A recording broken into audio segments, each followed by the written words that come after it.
ഇതിഹാസത്തിലെ സീതാദേവിയുടെ പാദസ്പർശമേറ്റ് പുണ്യഭൂമിയായി തീർന്ന പത്തനംതിട്ട ജില്ലയിലെ സീതത്തോടാണ് എന്റെ ഗ്രാമം.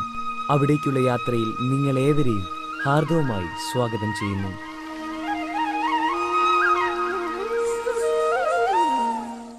ടൂറിസം മേഖലയിൽ അനന്തമായ സാധ്യതകളുള്ള ഈ സീതത്തോട് പ്രദേശത്തിൻ്റെ എല്ലാ ചരിത്രങ്ങളും ഉൾക്കൊള്ളിച്ച ഈ ഡോക്യുമെൻ്ററി ജനങ്ങളിലേക്ക് എത്തിക്കുമ്പോൾ തീർച്ചയായിട്ടും അത് നമ്മുടെ ഈ മേഖലയിലെ ടൂറിസത്തിന് വളരെയേറെ വികസനത്തിന് സാധ്യത ഉളവാക്കുന്നുണ്ട്. വളരെയേറെ പ്രശസ്തി ആർജിച്ച ഈ പ്രദേശത്തിൻ്റെ ഈ ചരിത്രം ജനങ്ങളിലേക്ക് എത്തിക്കുന്നതിന് ശ്രീ സീതത്തോട് വിക്രമൻ കാണിച്ച ഈ ഒരു പ്രയത്നം തീർച്ചയായിട്ടും അതിന് ഫലവത്തായി തീരും. ഇവിടുത്തെ ജനങ്ങൾക്ക് അല്ലെങ്കിൽ പുറം ലോകത്തുള്ള ജനങ്ങൾക്ക് ഇതിനെപ്പറ്റി ഈ ചരിത്രം അറിയുവാനൊരു സാഹചര്യം ഒരുക്കി കൊടുത്ത ശ്രീ വിക്രമൻ സീതത്തോടിനെ അഭിനന്ദിക്കുന്നു. ഇതിൻ്റെ പിന്നിൽ പ്രവർത്തിച്ച മറ്റു പലരെയും ഓർത്തുകൊണ്ട് എല്ലാവിധ ആശംസകളും നേരുന്നു. സീതത്തോട് പഞ്ചായത്ത് പ്രസിഡന്റ് എന്നുള്ള നിലയിൽ ഈ പ്രോത്സാഹനം വളരെ മുന്നോട്ട് എത്തിച്ചേരുവാൻ എല്ലാവിധമായ അനുഗ്രഹങ്ങളും ഉണ്ടാകട്ടെ എന്ന് ആശംസിച്ചുകൊണ്ട് നിർത്തുന്നു. നമസ്കാരം.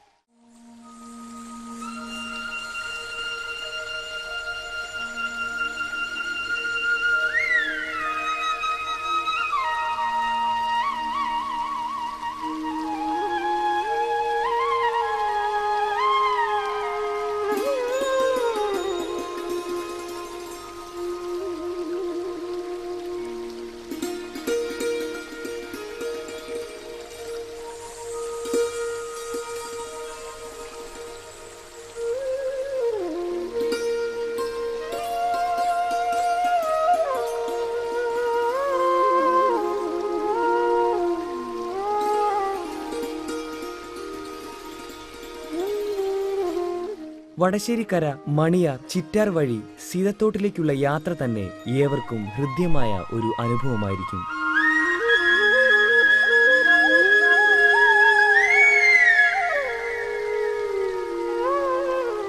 വളഞ്ഞും പുളഞ്ഞുമുള്ള റോഡുകളും മൊട്ടക്കുന്നുകളും അരുവികളും മണിയാർ ഡാമിലെ തെളിനീരും അതിനു ചുറ്റിലും പച്ച പരവതാനി വിരിച്ചതുപോലെ പടർന്നു പന്തലിച്ചു കിടക്കുന്ന റബ്ബർ തോട്ടങ്ങളും ചേർന്ന് നയന മനോഹരമാണ് യാത്രയിൽ ഉടനീളം. കക്കാട്ടാറിന്റെ തീരത്താണ് സീതത്തോട് പഞ്ചായത്ത് സ്ഥിതി ചെയ്യുന്നത്. ചരിത്രത്തിന്റെ താളുകളിൽ സീതത്തോടിന് ഈ നാമധേയം ഉണ്ടായതിനെപ്പറ്റി പല ഐതിഹ്യങ്ങളുമുണ്ട്. ഭഗവാൻ ശ്രീരാമന്റെ ആജ്ഞപ്രകാരം ലക്ഷ്മണൻ ഗർഭിണിയായ സീതാദേവിയെ വനാന്തരത്തിനുള്ളിൽ ഉപേക്ഷിച്ചു പോയപ്പോൾ സീതാദേവി വസിച്ചിരുന്ന സ്ഥലമാണ് സീതത്തോട് എന്ന പേരിൽ അറിയപ്പെടുന്നത്.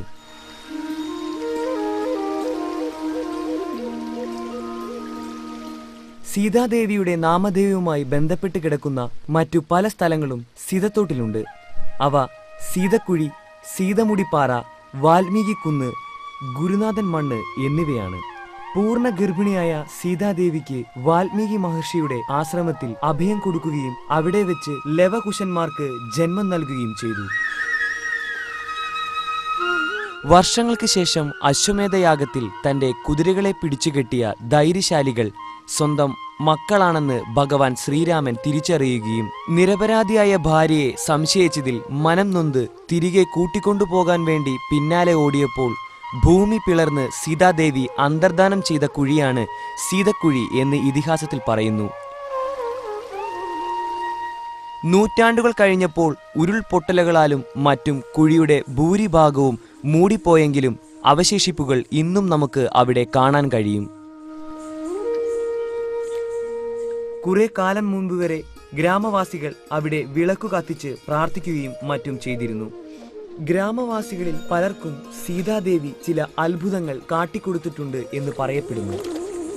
സീതാദേവിയുടെ കാർക്കൂന്തൽ കണ്ടെത്തിയ പാറയാണ് സീതമുടിപ്പാറ എന്നറിയപ്പെടുന്നത്. അതുപോലെ ലവകുശന്മാർ ഗുരുകുല വിദ്യാഭ്യാസം നടത്തിയിരുന്ന സ്ഥലമാണ് ഗുരുനാഥൻ മണ്ണ് എന്നറിയപ്പെടുന്നത്.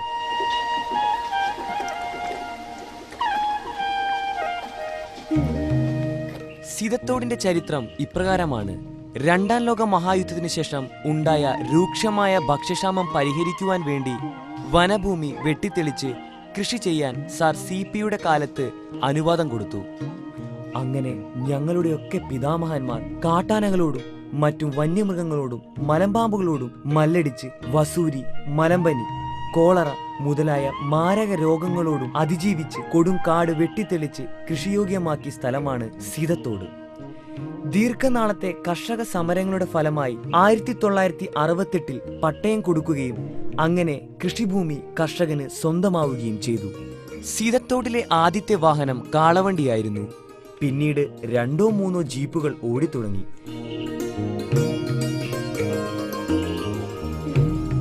അന്ന് സീതത്തോട്ടിൽ നിന്ന് ഒരു ബസ് യാത്ര ഞങ്ങൾക്ക് വെറും സ്വപ്നം മാത്രമായിരുന്നു. 1980 ആദ്യമായി ബസ് എത്തിയപ്പോൾ ഞങ്ങൾ നാട്ടുകാർ ഉത്സവ ലഹരിയോടെയാണ് അതിനെ എതിരേറ്റത്. കന്നിയാത്രയിൽ ടിക്കറ്റ് ഫ്രീ ആയിരുന്നു. പത്തനംതിട്ട ജില്ലയിലെ ഏറ്റവും വലിയ പഞ്ചായത്തായ സീതത്തോടിന് പല പ്രത്യേകതകളും ഉണ്ട്. കേരളത്തിൽ ആദ്യമായി ജനവാസമുള്ളിടത്ത് നിർമ്മിച്ച കക്കാട്ട് ജലവൈദ്യുതി പദ്ധതി സീതത്തോടിന്റെ വിരിമാറിലായി സ്ഥിതി ചെയ്യുന്നു. കേരളത്തിലെ രണ്ടാമത്തെ വലിയ ജലവൈദ്യുതി പദ്ധതിയായ ശബരിഗിരിയും സീതത്തോട് പഞ്ചായത്തിലാണ്. രണ്ടിലും കൂടി 350 മെഗാവാട്ട് വൈദ്യുതി ഉൽപ്പാദിപ്പിക്കപ്പെടുന്നു. ഇവിടെ നിന്നും പുറന്തള്ളുന്ന ജലം അള്ളുങ്കൽ, മണിയാർ എന്നീ ജലവൈദ്യുതി പദ്ധതികളിൽ ഉപയോഗിച്ച ശേഷം മണിയാർ ഡാമിൽ എത്തുന്നു. അവിടെ നിന്നും കനാലിലൂടെ പത്തനംതിട്ട, കോട്ടയം, ആലപ്പുഴ എന്നീ ജില്ലകളിലേക്ക് ജലസേചനത്തിനായി കൊണ്ടുപോകുന്നു. നോക്കൂ, ഒരേ ജലം എത്രയിടങ്ങളിലാണ് ഉപയോഗിക്കപ്പെടുന്നത്. നൂറ്റാണ്ടുകൾ പഴക്കമുള്ളതും മതമൈത്രിക്ക് മകുട ഉദാഹരണവുമായ ശബരിമല ശ്രീ അയ്യപ്പൻ ക്ഷേത്രത്തിലേക്ക് ഇവിടെ നിന്നും 40 കിലോമീറ്റർ ദൂരമേ ഉള്ളൂ.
വിശുദ്ധ തോമാശ്ലീഹ സ്ഥാപിച്ച പള്ളിയുടേത് എന്ന് കരുതപ്പെടുന്ന കുരിശ് നിലയ്ക്കലിൽ നിന്നും കണ്ടെടുക്കുകയും 1982 ആങ്ങുമൂഴിയിൽ നിന്നും 3 കിലോമീറ്റർ വനാന്തര ഭാഗത്ത് പുതിയ പള്ളി പണിത് കുരിശ് അവിടെ സ്ഥാപിക്കുകയും ചെയ്തു.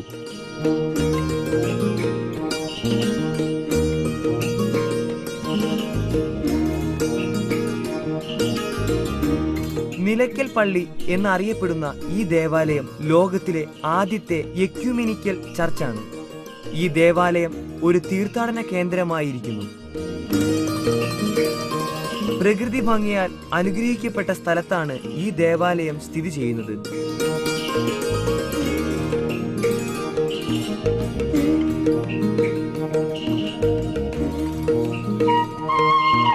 ഇവിടെ എത്തുന്നവർക്ക് വ്യത്യസ്തമായ നല്ല അനുഭവമായിരിക്കും.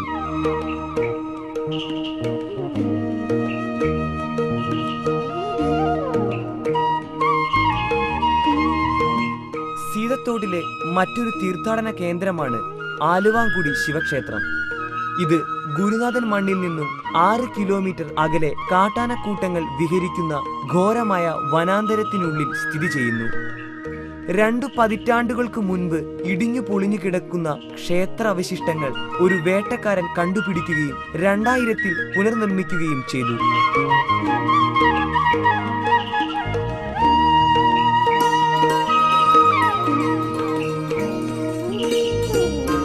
ക്ഷേത്രത്തിന് പകുതിയിലേറെ മൂടിക്കിടക്കുന്ന വിശാലമായ ഒരു കുളവുമുണ്ട്.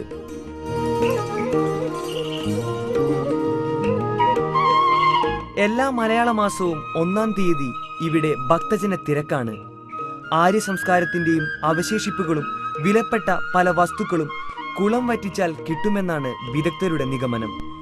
കോന്നിയിൽ നിന്നും 25 കിലോമീറ്റർ മാത്രം ദൂരമുള്ള ആലുവാങ്കുടി ക്ഷേത്രത്തിൽ സീതത്തോട്, തണ്ണിത്തോട്, ചിറ്റാർ എന്നീ പഞ്ചായത്തുകളിലെ ഭക്തജനങ്ങൾ സംയുക്തമായാണ് എല്ലാ വർഷവും ശിവരാത്രി മഹോത്സവം കൊണ്ടാടുന്നത്. ആലുവാങ്കുടിയിലേക്കുള്ള യാത്രാമധ്യേ ആദിവാസികൾ താമസിക്കുന്ന ചിപ്പൻ കോളനിയും നമുക്ക് കാണാം.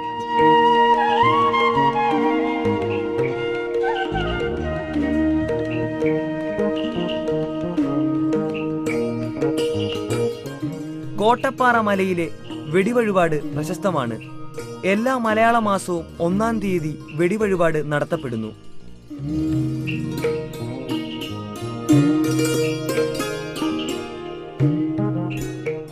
രണ്ട് ജലവൈദ്യുതി നിലയങ്ങളും 4 അണക്കെട്ടുകളുമുള്ള പഞ്ചായത്ത് എന്ന ബഹുമതി സീതത്തോട് പഞ്ചായത്തിനു മാത്രം അവകാശപ്പെടുന്നതാണ്.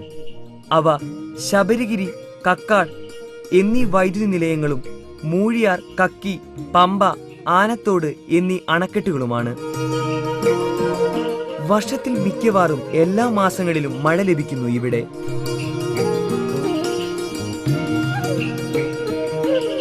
മാമലകൾ മഞ്ഞണിഞ്ഞ് നിരനിരയായി നിൽക്കുന്ന കാഴ്ച നയനമനോഹരമാണ്. അതിനു നടുവിലൂടെ ഭൂമിദേവിക്ക് വെള്ളിയരഞ്ഞാണം ചാർത്തിയതുപോലെ ഒഴുകിവരുന്ന കക്കാട്ടാറും റബ്ബർ തോട്ടങ്ങളാൽ ഹരിതാപമായ ഈ പ്രകൃതിയും ആരുടെയും ഉള്ളം കുളിർപ്പിക്കും.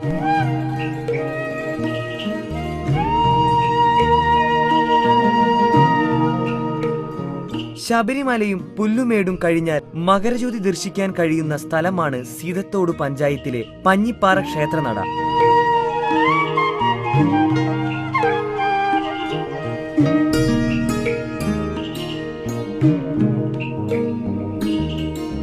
ഇവിടെ നിന്നും 75 കിലോമീറ്റർ അകലെയുള്ള സഞ്ചാരികളുടെ പറുദീസയായ ഗവി പച്ചക്കാനം വരെ ഘോരമായ വനത്തിലൂടെയുള്ള യാത്രയിൽ കാട്ടാനകളും മറ്റനേകം കാട്ടുമൃഗങ്ങളെയും കാണാൻ കഴിയും.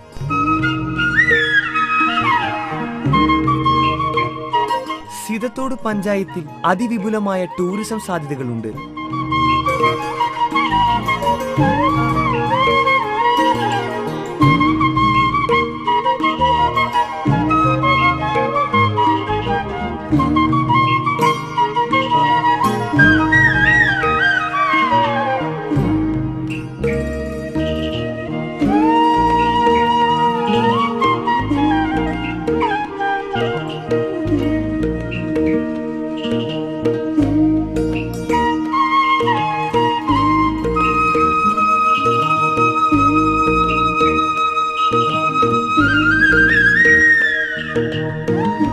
മൂഴിയാർ വൈദ്യുതി നിലയവും ധാരാളം അണക്കെട്ടുകളും ഏലത്തോട്ടങ്ങളും കാട്ടുപൂക്കളും പൂഞ്ചോലകളും കൊണ്ട് കണ്ണിന് വിരുന്നൊരുക്കുന്ന കാനന ഭംഗികൾ നമ്മുടെ മനസ്സിനെ പുളകമണിയിക്കും.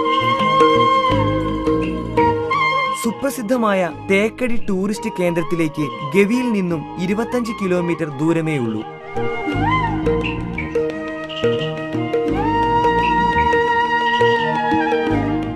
വിദ്യ കൊണ്ട് പ്രബുദ്ധരായ യുവതലമുറ സാമ്പത്തിക ഉന്നമനത്തിനായി മറുനാട്ടിലേക്കും വിദേശ രാജ്യങ്ങളിലേക്കും ചേക്കേറിയപ്പോൾ ഇവിടെ വേണ്ടത്ര നിർമ്മാണ തൊഴിലാളികൾ ഇല്ലാതെയായി. അതിനാൽ ഇരട്ടി കൂലി കൊടുത്ത് മറ്റു നാട്ടുകാരെ ഇറക്കേണ്ടി വന്നു. അങ്ങനെ തമിഴ്നാട്ടുകാരുടെയും ബംഗാളികളുടെയും ബീഹാറികളുടെയും ഗൾഫായി മാറി എൻ്റെ ഗ്രാമം. ആധുനിക സീതത്തോട്ടിൽ ഒരു ഗൾഫുകാരനെങ്കിലും ഇല്ലാത്ത വീട് വിരളമാണ്. ഇവിടെ നിന്നുള്ള ഗൾഫുകാർ സീതത്തോട് അസോസിയേഷൻ UAE എന്ന പേരിൽ ദുബായിൽ ഒരു സംഘടന രൂപീകരിച്ച് മികച്ച പ്രവർത്തനങ്ങൾ കാഴ്ചവെക്കുന്നു. അതിന്റെ മെമ്പർഷിപ്പ് വിതരണ ഉദ്ഘാടനം നടത്തിയത് ശ്രീ സീതത്തോട് വിക്രമനും ഔപചാരിക ഉദ്ഘാടനം നിർവഹിച്ചത് നമ്മുടെ ബഹുമാനപ്പെട്ട ആരോഗ്യമന്ത്രി ശ്രീ അടൂർ പ്രകാശുമാണ്. ഹിന്ദു, മുസ്ലിം, ക്രിസ്ത്യൻ മതവിഭാഗങ്ങൾ ഏകോദര സഹോദരരെ പോലെ കഴിയുന്ന സീതത്തോട് ഐശ്വര്യത്തിന്റെയും സമ്പദ് സമൃദ്ധിയുടെയും നാടാണ്.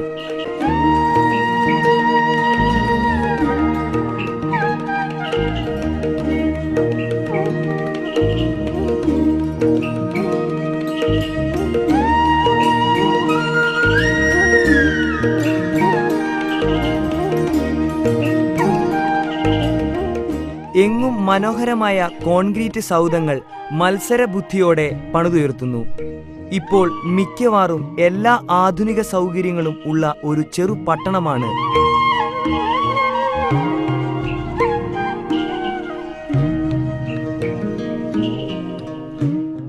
എങ്കിലും എൻ്റെ ചെറുപ്പത്തിൽ തീർത്തും ഒരു കുഗ്രാമം ആയിരുന്നു.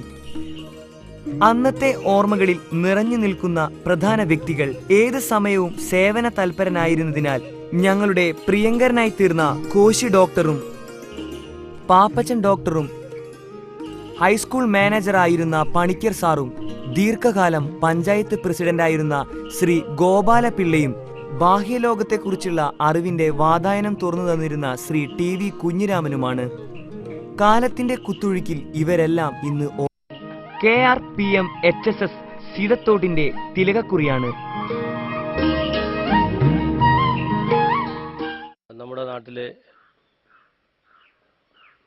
ഒരു പ്രധാനപ്പെട്ട വ്യക്തിയായ ശ്രീ വിക്രമൻ്റെ ഒരു പുതിയ സംരംഭമാണ്. അതോടൊപ്പം അദ്ദേഹം പുതുതായിട്ട് നമ്മുടെ നാടിനെപ്പറ്റി വളരെയധികം ചരിത്രപരമായ സംഭവങ്ങൾ നിറഞ്ഞ ഈ നാടിനെപ്പറ്റി ഒരു ഡോക്യുമെൻ്ററി നിർമ്മിക്കാൻ വേണ്ടി തുനിഞ്ഞിരിക്കുകയാണ്. അതിന് എല്ലാവിധ ആശംസകളും ഞാൻ അർപ്പിക്കുകയാണ്. 1962 പ്രസ്തുത സ്കൂൾ ആരംഭിച്ചത്. ഈ സരസ്വതി ക്ഷേത്രത്തിന്റെ സ്ഥാപക മാനേജർ ദിവംഗതനായ ശ്രീ വലിയതുരുത്തിൽ രാമപ്പണിക്കരാണ്. ഇപ്പോൾ 52 അധ്യാപകരെയും 1800 വിദ്യാർത്ഥികളെയും നയിക്കുന്നത് സ്കൂൾ ഹെഡ് മാസ്റ്ററായ ശ്രീ KS വിശ്വനാഥൻ സാറും HSS പ്രിൻസിപ്പളായ ശ്രീ ശ്രീരാജ് സാറുമാണ്.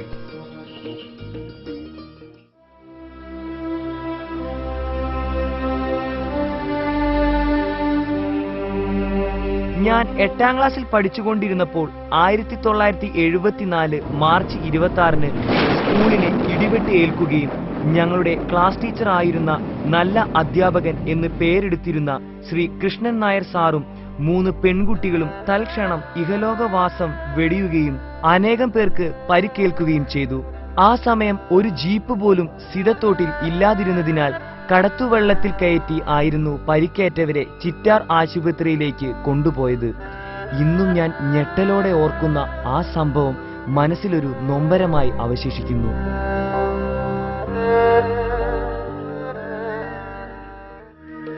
KRPM HSSൽ നിന്നും പഠിച്ചിറങ്ങിയ പ്രഗത്ഭരും പ്രശസ്തരുമായി തീർന്ന ഏതാനും ചില വ്യക്തികളെ സ്മരിക്കുന്നത് ഈ തരുണത്തിൽ ഉചിതമാണെന്ന് തോന്നുന്നു. 1986 സിതത്തോട് ഹൈസ്കൂളിൽ നിന്നും ഉയർന്ന മാർക്കോടെ SSLC പാസ്സായ ശ്രീ ജോസഫ് ദാനിയേൽ മാസ്റ്റർ ബിരുദം 1ാം റാങ്കോടെ പാസ്സായി. ഹിസ്റ്റോറിക്കൽ തിയോളജിയിൽ PhD ചെയ്യുന്ന ഇദ്ദേഹം സ്വിറ്റ്സർലൻഡിൽ ബേൺ യൂണിവേഴ്സിറ്റിയുടെ ഫെലോഷിപ്പ് സ്റ്റുഡന്റ് ആണ്. സർവശ്രീ വർഗീസ് കുര്യൻ. വ്യവസായ ലോകത്തും സീതത്തോടിന്റെ സംഭാവനകളുണ്ട്. ഗൾഫിലും ഇന്ത്യയിലുമായി പടർന്നു പന്തലിച്ചു കിടക്കുന്ന ബിസിനസ് സാമ്രാജ്യത്തിന് ഉടമയായ Shri Varghese Kurian VKL group of കമ്പനീസിന്റെ മാനേജിംഗ് ഡയറക്ടറാണ്. അദ്ദേഹത്തിന്റെ ഉദാരവും നിസ്വാർത്ഥവുമായ സേവനങ്ങൾ കണക്കിലെടുത്ത് സീതത്തോട് ചിറ്റാർ പഞ്ചായത്തുകൾ സംയുക്തമായി സർവശ്രീ പട്ടം നൽകി ആദരിക്കുകയുണ്ടായി. കുമാരി നീന എലിസബത്ത് ബേബി. ഇന്ന് കായിക ലോകത്ത് ഇന്ത്യ മുഴുവൻ അറിയപ്പെടുന്ന ഈ കൊച്ചുമിടുക്കി 100 കണക്കിന് മെഡലുകളാണ് നേടിയിട്ടുള്ളത്. കഴിഞ്ഞ വർഷം പൂനെയിൽ വെച്ച് നടന്ന ദേശീയ സ്കൂൾ കായിക മേളയിൽ 2 സ്വർണ്ണ മെഡലുകൾ നേടുകയുണ്ടായി. ഡോക്ടർ വിവേക് ആദ്യത്തെ MBBS ഡോക്ടർ എന്ന ബഹുമതിക്ക് അർഹനായിരിക്കുന്നത് ഡോക്ടർ വിവേക് ജി നാഥ് ആണ്. ഡോക്ടർ സുമേഷ്.